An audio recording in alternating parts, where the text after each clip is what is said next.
The Epstein files continue to reveal disturbing patterns that most people aren't even aware of yet. We're diving deeper into millions of documents that paint a picture of systematic protection of powerful individuals. What's becoming crystal clear is that while we focus on whether certain billionaires attended parties or visited islands, we're missing the forest for the trees. The real story isn't about any single individual. It's about how an entire system mobilized to protect one man and everyone connected to him. Let's start with something fundamental. The FBI has repeatedly stated they have no evidence to investigate uncharged third parties. Think about that for a moment. We have documents showing a network of scouts recruiting women globally. We have email chains discussing logistics and payments. We have coded language that doesn't require a cryptographer to decipher. Yet somehow, there's insufficient evidence to even open investigations. This isn't incompetence. This is a choice. The documents show Daniel Syed operating as what can only be described as a talent scout. He traveled internationally, sending photos to Epstein, arranging meetings, discussing compensation structures. There are literally emails about commission percentages, 5% on earnings, monthly retainers of 3,000 euros for scouting services. This operated like a business with clear financial arrangements and defined roles. Jean-Luc Brunel, who died in prison before trial, was central to this operation. He had connections to modeling agencies and apparently could facilitate visa applications for young women wanting to work in the United States. Many came from impoverished backgrounds with dreams of modeling careers. The pattern is consistent and documented. What makes this particularly frustrating is the sloppiness of the redactions in the released files. The same document appears twice with different names blacked out, allowing anyone to cross-reference and see what was supposedly protected. Sometimes it's Epstein's own name that's redacted, which makes zero sense.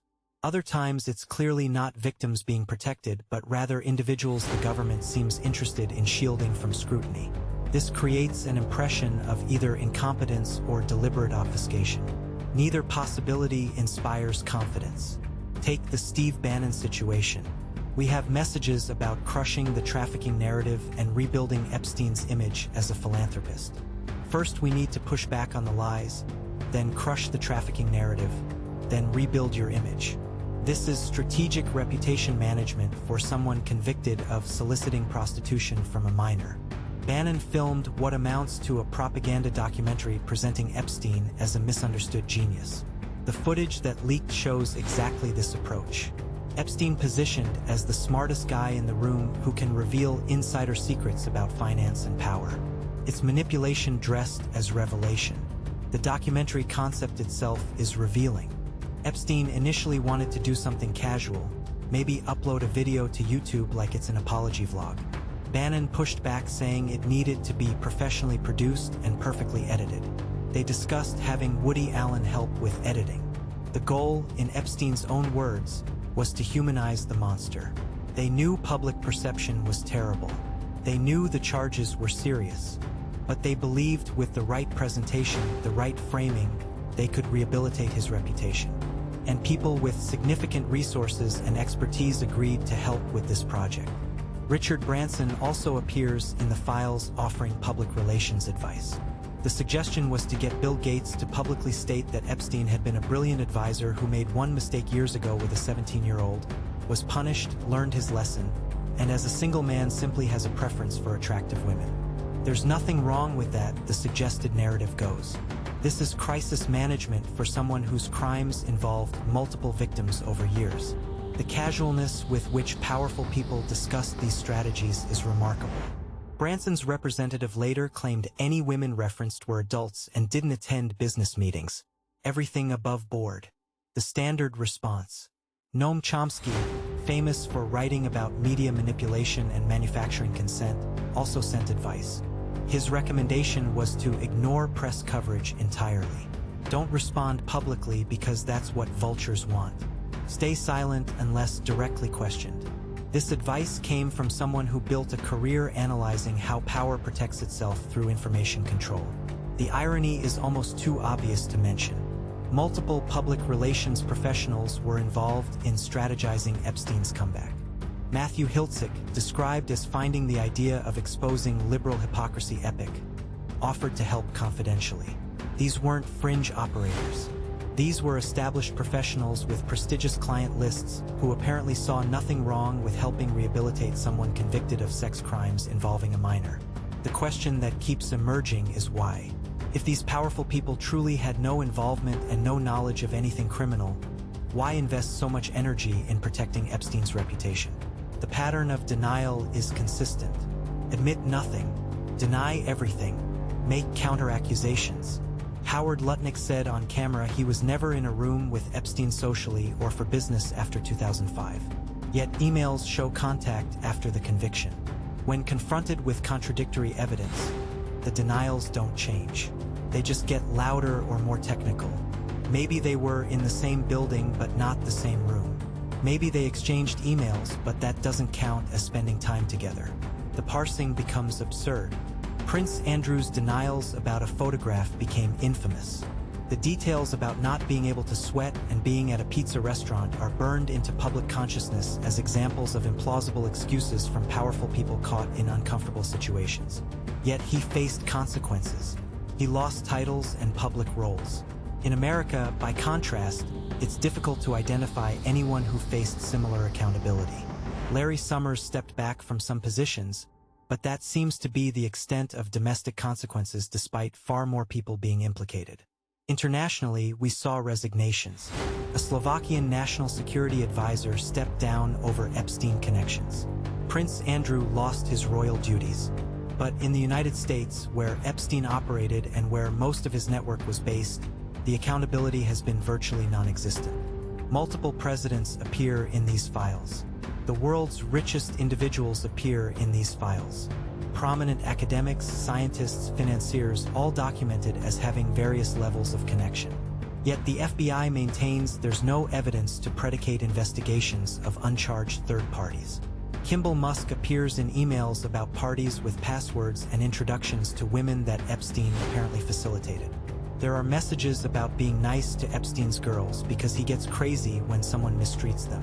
There are scheduling emails about a woman's availability coordinated through Epstein's office.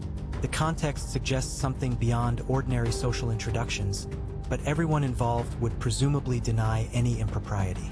And without investigations, these questions remain unanswered. Peter Attia's case is particularly striking because of his own subsequent admissions and explanations. The emails show close friendship, crude banter, and what Attia himself describes as tasteless exchanges. His claim that a fresh shipment referred to metformin bottles seems convenient in retrospect. His explanation that comments about Epstein's outrageous life referred only to social discretion in elite circles requires accepting a very generous interpretation. Most damning is the timeline. Attia wrote in his book about missing a family medical emergency because he was busy with important work. The dates align with documented communications with Epstein. That detail didn't make it into his public explanation. This is the pattern throughout the files. Proximity to Epstein, documented communications, social connections, all followed by denials and explanations that require accepting the most innocent possible interpretation of ambiguous evidence. Maybe each individual case has an innocent explanation. Maybe every email that seems suspicious has a benign context we're missing. But the cumulative pattern suggests something more systematic. The Woody Allen emails contain jokes about not wanting to be one of Epstein's girls, about being more expensive than those girls, about saying things in a dirtier way that can't be put in writing. This is presented as humor between friends. But the humor relies on shared understanding of what Epstein's activities involved. You can't joke about not being one of his girls unless you know there are girls and you know something about that situation. The jokes themselves are evidence of knowledge. What the Epstein files ultimately reveal isn't primarily about any single individual's guilt or innocence. It's about a system that mobilizes to protect power. It's about how quickly resources deploy to manage reputations, craft narratives, and ensure that consequences remain theoretical rather than actual. It's about redactions that seem designed to obscure rather than protect. It's about investigations that somehow can't find evidence that appears obvious to casual observers reading publicly released documents. The playbook is clear because we can see it executed repeatedly across these files. Deny any wrongdoing. Claim any association was minimal and innocent. Suggest that others are trying to create scandal where none exists. Deploy lawyers and public relations professionals. Wait for the news cycle to move on. And it works because the system is designed to make it work. Prosecution requires evidence that meets legal standards. Investigation requires predication. And somehow the gatekeepers of those processes keep determining that despite rooms full of documents, there's nothing to see here. This is why people remain focused on Epstein years after his death. Not because of morbid fascination, but because his case revealed how accountability works differently depending on wealth and power. The files document this in granular detail. They show the infrastructure of protection, the casual way powerful people discuss managing scandals, the assumption that with enough resources any reputation can be rehabilitated. They show a world where consequences are optional for those with sufficient means to avoid them.